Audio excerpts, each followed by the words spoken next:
बिस्मिल्लाहिर्रहमानिर्रहीम। उम्मीद है आप सब खैरियत से होंगे। स्टूडेंट्स, आज हम 9th क्लास का जो टॉपिक डिस्कस करने जा रहे हैं उसका नाम है सिंबल्स ऑफ फ्लो चार्ट। इससे पहले हम प्रॉब्लम सॉल्विंग स्टेप्स पढ़ चुके हैं, इंट्रोडक्शन ऑफ फ्लो चार्ट की अहमियत और रिक्वायरमेंट ऑफ फ्लो चार्ट भी हम पढ़ चुके हैं। आज हम जो टॉपिक पढ़ेंगे वो है सिंबल्स ऑफ फ्लो चार्ट। लेकिन लेक्चर शुरू करने से पहले अगर आपने अभी तक मेरे चैनल को सब्सक्राइब नहीं किया तो चैनल को सब्सक्राइब करें ताकि नेक्स्ट आने वाली वीडियो आपको सबसे पहले मिले। और अगर आपको नोट्स चाहिए तो मैं डिस्क्रिप्शन में अपना नंबर मेंशन कर दूँगी, आप उस पर राब्ता करके नोट्स भी ले सकते हैं और वो भी फ्री में। तो चलते हैं अब अपने लेक्चर की तरफ। कुछ बातें मैं आपको बता दूं जो इस लेक्चर को समझने के लिए बहुत ज़रूरी हैं। आपको याद होगा कि मैंने बताया था कि फ्लो चार्ट क्या है, अ pictorial representation of solution of the problem, यानी प्रॉब्लम की तस्वीरी शक्ल। फॉर एग्ज़ाम्पल, अगर हमने किसी चीज़ की शक्ल बनानी हो तो उसकी जो शक्ल है वो स्पेसिफ़िक होती है। मिसाल के तौर पर अगर एक चेयर है तो उसकी एक स्पेसिफ़िक पिक्चर है तो हम वहीं बनाएंगे। एक टेबल है तो उसकी भी एक स्पेसिफ़िक पिक्चर है। तो हम ऐसा तो नहीं है कि हम टेबल को चेयर और चेयर को टेबल कह दें। तो हर चीज़ की एक स्पेसिफ़िक शक्ल होती है।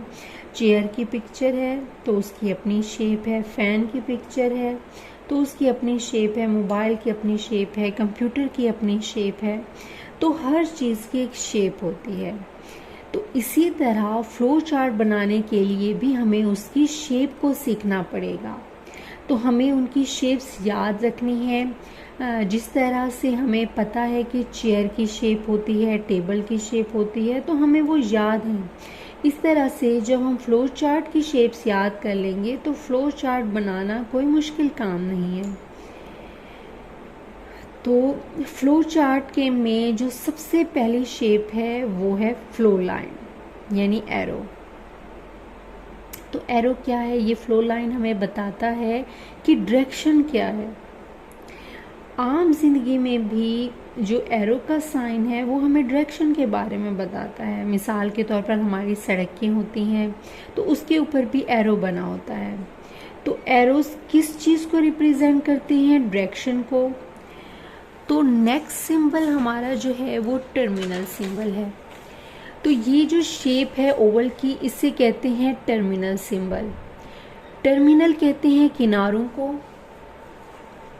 तो जब हम फ्लो चार्ट स्टार्ट करेंगे या फ्लो चार्ट एंड करेंगे तो हम टर्मिनल सिंबल का इस्तेमाल करेंगे, यानी कि स्टार्ट हम टर्मिनल सिंबल से करेंगे और एंड भी हम टर्मिनल सिंबल से करेंगे। नेक्स्ट है हमारे पास पैरेललोग्राम सिंबल।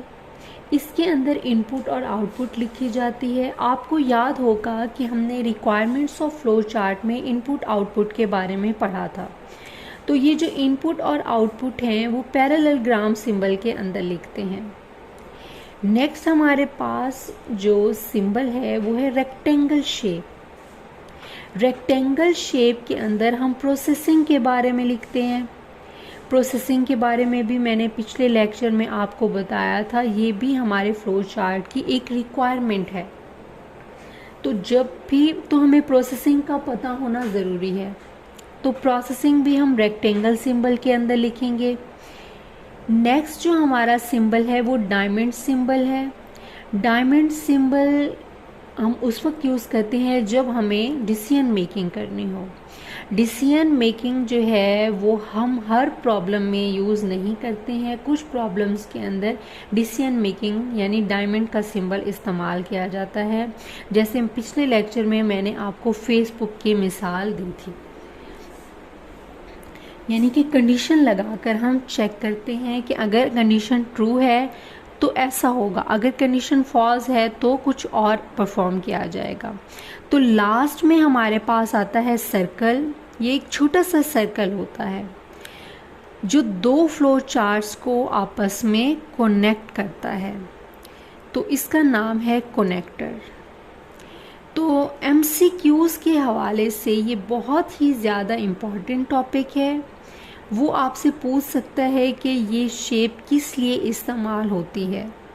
मैंने आपको इन शेप्स के नाम भी बता दिए हैं, क्योंकि वो नाम से भी पूछ सकता है। फॉर एग्ज़ाम्पल वो पेपर में पूछ सकता है कि diamond symbol is used for, तो उसने डायमंड का नाम लिया है, उसने शेप नहीं बनाए, इसलिए मैंने नाम बताए हैं, क्योंकि वो नाम से भी पूछ सकता है। कल के लेक्चर से पहले आपने इन सिंबल्स को याद कर लेना है। अगर आपको ये याद नहीं होंगी तो आप